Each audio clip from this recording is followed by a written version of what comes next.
Hello, my name is Makeda Mahario and welcome to this CNBC Africa special. Optimists have argued that the fourth industrial revolution gives Africa a chance to leapfrog and catch up with the rest of the world. Klaus Schwab, the founder of the World Economic Forum, argues that the single most important challenge facing humanity today is how to understand and shape the new technology revolution. But what exactly is this revolution, and why does it matter, especially for Africa? As we continue on the road to the WEF in Cape Town, we are joined by the head of global operations and integrations at Zipline, Israel Bimpe. Thanks so much for joining us on the show today. Thank you so much. It's a great pleasure. You know, just to sort of set the stage, tell us a bit about the work that Zipline is doing here in Rwanda and in other countries in Africa. So Zipline pretty much operates the world's first drone delivery program here in Rwanda and in Ghana at national scale. So we use drones that are autonomous to be able to fly and deliver medical products to different health facilities across the countries that we operate in. Right. You know, someone who's not abreast would think drones. That sounds fancy, that sounds expensive. But how is this technology that Zipline is really leading the way in, how is it helping Rwanda move towards the universal health coverage goals that they have, and Ghana? Over time, as we develop and build health systems, as we develop and build, delivery and distribution systems and channels for medical products, there are challenges that we normalize for the last 20, 30 years, like making forecasting for a hospital to order products worth of 3 months, or, allowing that we can waste a certain amount of product. We normalize those things over time. However, with a solution like Zipline, we are able to challenge and address those problems that have been normalized for so long. That include access to medical products when you need it, wherever you are, and whoever you are, pretty much. And so Zipline is pretty much helping the government of Rwanda and other governments that we get to work with to ensure that every citizen gets access to medical products and health services whenever they need them, regardless of wherever they are. Right. What other emerging tech solutions in this vein do you see happening on the continent today? I think there are so many. For example, here in Rwanda, of course, one of our partners is Babil. And they are using an AI solution to be able to do remote consulting and be able to talk to patients, where patients do not need to go to a tertiary or secondary health facility to be able to see a specialist. All they need is to go to their primary healthcare facility, 5 to 10 minutes walk from home, and call in to talk to a specialist and who can advise them on what to do without having to go through an unnecessary process of consultations from a health facility to another. That's an application of mobile technology with artificial intelligence to be able to do a quick triage in healthcare and provide efficiently and help the health system also spend efficiently. If we go outside the healthcare, there are so many other applications. Maybe one more thing in healthcare, there is precision medicine, for example, using the genes in a cancer patient to be able to find what is the right medicine for that patient. Those are applicable for cancer, for mental health, and many other conditions that have been so hard to diagnose and treat today. We can also go outside, the health sector. You can see that artificial intelligence, for example, is being used to a large extent. Blockchain technologies are being used back in healthcare to secure transactions and track and trace medical products from the manufacturer to the end user and avoid fake medicines that have been really bad in Africa, especially in some countries that don't have strong systems. And we can name so many of them that the World Economic Forum is championing to be able to build on and be able to create a regulatory environment, an ecosystem around, so that they can not only be the hype aspect of the news, but also be the normal in everyone's day-to-day life. So as we prepare for this, as we prepare for artificial intelligence to be a part of our lives, there are a few questions that come to mind. How's the labor market going to prepare for this? I think a lot of people think AI, they think, oh no, something else can do my job that I'm doing now. How are we preparing for that? I think it's about changing the conversations. It's pretty much about, is it going to take over from me, or is it going to help me do much better, much more and more efficiently, pretty much. And it's a time that, the generations of young people, or even, our societies in general, be able to rethink education, rethink workplace learning, rethink skills that are needed in the workplace. We are at a position where, at Zipline, for example, we have massive data that we collect on a very day-to-day basis. And it's, flight data, health data that we have to integrate to really help our clients and customers understand how to structure better their health systems, how to strategize better. And these things are now done, on a minute basis, pretty much. We collect so much data on a day-to-day. And there are different type of skill sets that are needed in the workplace, whether it's professional, whether it's industrial. And for me, I look at it in a way that how does it help us rethink on how we go about things on a day-to-day basis, and really not looking at what is it that it's replacing. And from a policy perspective, it's now how do we prepare future generations to be able to do that and really be able to take it on and be able to answer the questions that they have and challenges that, as I said earlier, have been normalized over time. So that's for me what I think this conversation should all be about. Instead of really freaking out and kind of being reserved and distancing ourselves from adopting the technology or going against the fast adoption of it, it's really seeing how is it helping us be more equipped to address challenges that we were never able to address before.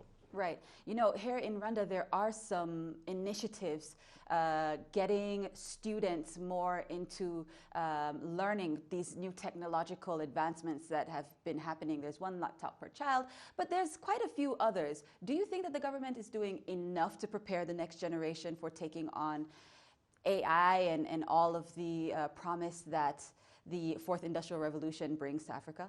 I think AI can be on quite a high level, but are we addressing the basics first, which I think the government of Rwanda is doing right. The new education, restructuring into what goes into the curriculum, for example, it's more about using the tools that you have to advance you. There is a new coding academy. There is a push to learn coding, for example, at a much earlier age and stage in their lives instead of, just getting to it in the university. There is, mastering and knowing about computer skills at a very early age. Those are sort of the basics that need to be there.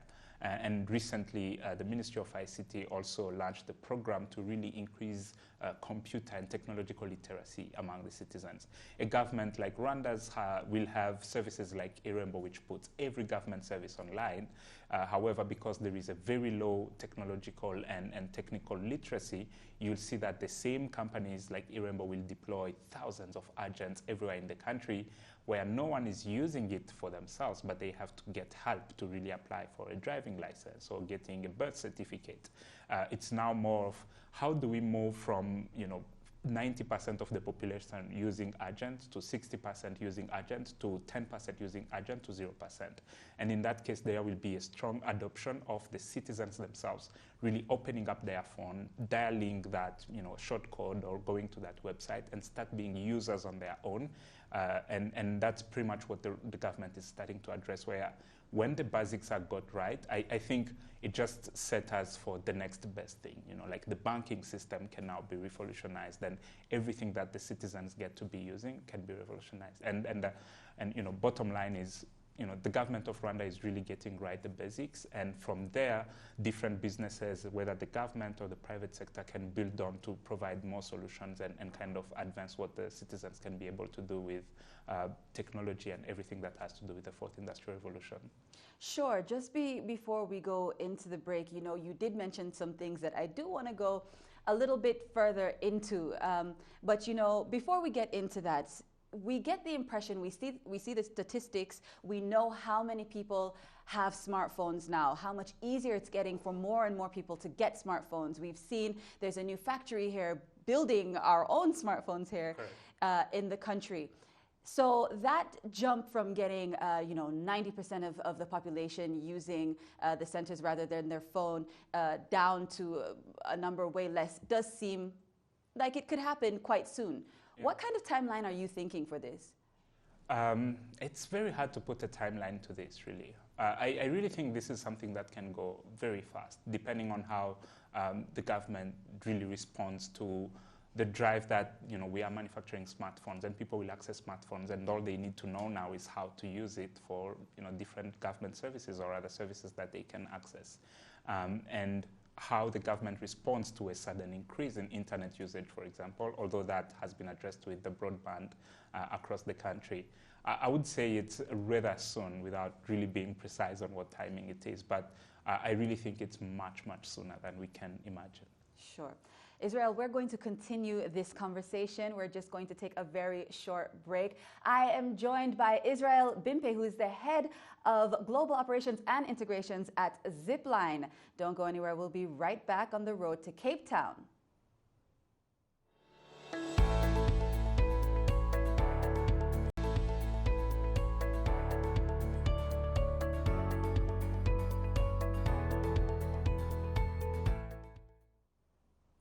Hello, welcome back. My name is Makeda Mahadio, and you're watching this very, very special CNBC Africa special that we are discussing leapfrogging on the continent, the fourth industrial revolution, how we're preparing for it, what it all means for us. And I am joined by the head of global operations and integrations at Zipline, Israel Bimpe, as we continue down the road to the World Economic Forum in Cape Town. Thanks again for joining us as we continue this conversation. So before, we discussed about some emerging technologies that, are coming up in the continent, how we can prepare for that. But I do want to get more into this idea of leapfrogging. Leapfrogging, it's a great concept. We're catching up quickly. But are we prepared? We talked about education. We talked about some of the efforts that are being made. How much of the job is raising awareness? It's so much of the job that's raising awareness, but I really think leapfrogging is more of a natural for us. We are a very young continent, that's the first thing. And so we have very few of us who know what we are leapfrogging. There are very few of us who know the industrial aspect of, just manufacturing and doing things. So that freshness that the continent brings pretty much means that as much as awareness is a big job that needs to be done, it's much easier and quicker because it's a generation that really has no other choices and no other options. All of us were born into the computer age and pretty much start using it in our homes and the easiest possible way of accessing information and anything that we do, it's how we know it today. So I think that gives Africa a unique advantage to be able to really leapfrog compared to other continents and other places in the world. And for me, kind of takes what we have to do as awareness is pretty much different from what other places have to do as awareness, where it's just presenting the opportunities and making sure you build the capabilities. But elsewhere, it's a lot more than just presenting the opportunities. It's pros and cons. It's showing the difference and so on and so forth. So as much as it's a lot of awareness to be done on the continent here, but it's much easier and simpler given the freshness that the continent has in its youth. Right. Maybe you can touch on this with your experience in Zipline. Let's talk about the continent and the country's readiness in terms of infrastructure. Are we prepared for the advancements coming our way and the ones that are already taking place in many other parts of the world in terms of infrastructure? I'll speak on it in different angles other than infrastructure itself. So when Zipline had to start working here in Rwanda, there were prerequisites for a technology like this to work. We needed a good cell network coverage given how our drones fly. We need a really great and fast internet in the rural areas where we get to set up our distribution centers or in secondary cities. And that was ready, And we didn't really have hard time to be able to do that or lobby to be able to do that. And everything in that aspect was also ready. But there is also another thing that we really never talk so much about. It comes to regulations. Are governments open enough and fast enough to do that? And Zipline being at the intersection of two highly regulated and sensitive industries, which is aviation and healthcare, we had it hard to go into other countries. And the government of Rwanda was uniquely positioned that they made really important commitments in terms of being very fast and open to change existing and create new regulations that were nowhere else in the world. There is no international standards, but the government just gets started on this and kind of leads the way into how this should be done. But also because most of these technologies have no track records, are mostly proof of concept. The government of Rwanda also established itself as a place where the government is willing to bet on this type of technology and solutions to be able to be the first implementing partner, regardless of the fact that there is no track record of success before. And for me, that's a much broader conversation that should be there. Like, there is infrastructure in developed countries, there is infrastructure, but why is Africa the best place to get started? Is because that there is also that willingness that countries like Rwanda have brought in terms of regulation and being an implementing partner for technologies that only require the government to be able to get off the ground and get started. Right, so now you're operating in Rwanda and Ghana. Has your success in Rwanda, or your story in general, made it possible that you are more easily moving into other countries? Where have you identified? Are you growing? Yes, we are growing. We are growing big and very fast. Not only in Ghana, where we started earlier this year, there are so many other countries that have been approaching us. And there are so many delegations that we host almost every week here in Rwanda who are just coming to learn and understand. And a few weeks from Cape Town, I'm already receiving so many invitations of, we really want to learn and know more about this. And it's just, there is this effect that the fact that it's Rwanda that did it is really pushing us to grow so fast in other countries. And we really can't be grateful enough for the thought partnership that the government of Rwanda, kind of was committed to into getting Zipline off the ground. And so, we are not only growing in the space that we work in here in Rwanda and partnering with the government to ensure access, but we are pretty much growing in the sector and across different use cases in different countries. As you may know, the needs in developing countries are very different in middle-income countries and in developed countries. So we are really growing big. What are some of the cost implications of not just what Zipline is doing, but some of the other emerging technologies that you mentioned, and just taking full advantage of the wave that's happening right now? What are some of those cost implications, and how can financial institutions prepare for that? It's a very tough question to really look at. You really have to see, these are technologies, startups, young companies that have to have significant capital to be able to invest and to be able to really build up their capabilities. And Zipline has been lucky enough to have investors who believe in what we're doing, who believe in the mission of what the technology is being built for. We've had partners, global health partners such as Gavi, the Gates Foundation, and others who really think that this is something that should be advanced, and all of them have kind of invested in it. I think there is an awakening that's happening, mostly led by the World Economic Forum, where everyone who has a pool of funds that needs to be invested in such solutions can do that easily. And so I just think it's about the companies really getting to be able to tap into the different fundings that exist and be able to do that. However, I don't think that's sustainable. I think it will reach a point where African-born companies have to really tap into resources available in Africa. It's very few companies. It's a lot of companies that needs the few resources that are being allocated, and usually African companies are at a disadvantage. And so we really have to get to a point where financial institutions, investors, and everyone who can support across the continent start really changing how they view what we are building, whether it's in terms of technology or other solutions like precision medicine and others, and be able to see far into the future what's the impact and what is it that they are going to achieve for the continent, and how we can build for that and be able to financially support them. I am not in a position to really give the formulas and the right way to do it. I just think it's something that needs to be thought of, and in places like the World Economic Forum on Africa, it's the kind of discussions that we need to be having and be able to kind of get it started and get it going. How important do you think government support is then in this case? Let's talk about public-private partnerships. We're talking about financing and companies needing support, but if the government is there, I mean, that's a huge push. How important do you think that is? Again, as I said, Zipline benefited from the government being willing to really be the implementing partner, which means the first client and customer, and be able to, without a track record, take a bet on us and get us to work on something that has never been done before.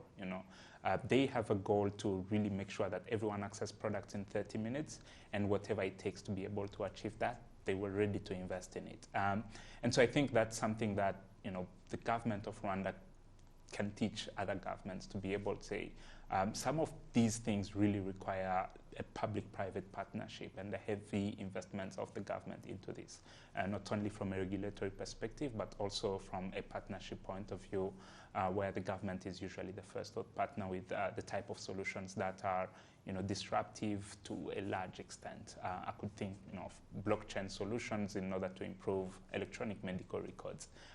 And I know a number of companies that are working in the field that are really waiting to get the government to really bet on them, as they've done on companies like Zipline.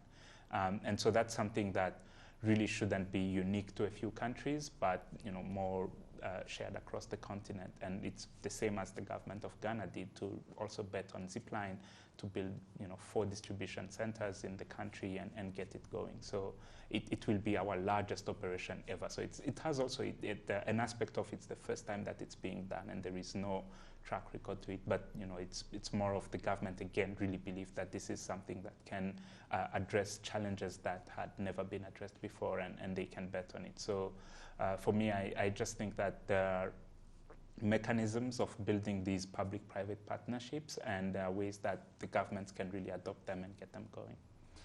Earlier you discussed Rwanda's willingness to sort of revise regulations and create new ones to make sure that this is a concept that works. Yeah. And we have seen some other initiatives happen across the continent that have been promising but slowed down because of regulation. Yeah. Do you think that there's more of a willingness now across the region for other countries to sort of rethink the way that they're doing business in order to cater to this fourth industrial revolution? I think so. There is a way to do that. I think there are pressure points from different places that the government gets to adopt. The companies like ours really serve governments more and citizens who have now access to products more than they do. But there is also market pressure. So the people in the country need a service, need something, and there has to be a way to figure it out.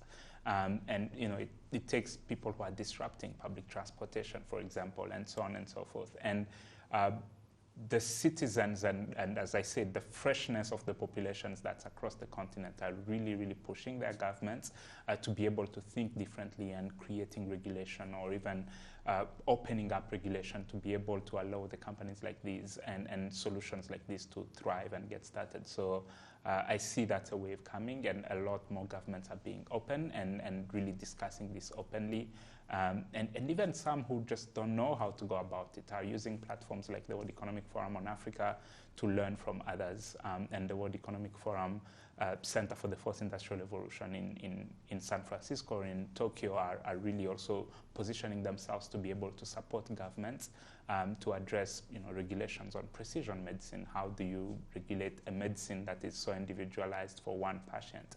Or how do you regulate the drone industry where it's new every day, every month, and so on?